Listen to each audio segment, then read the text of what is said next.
Here's how to create 3D panoramic images using AI.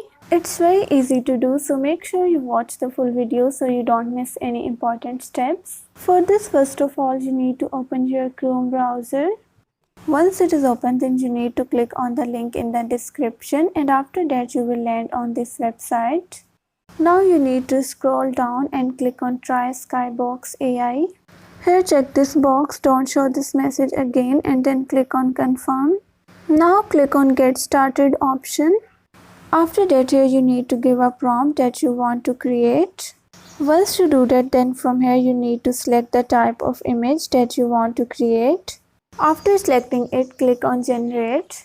Now wait for a while until it is generating your image.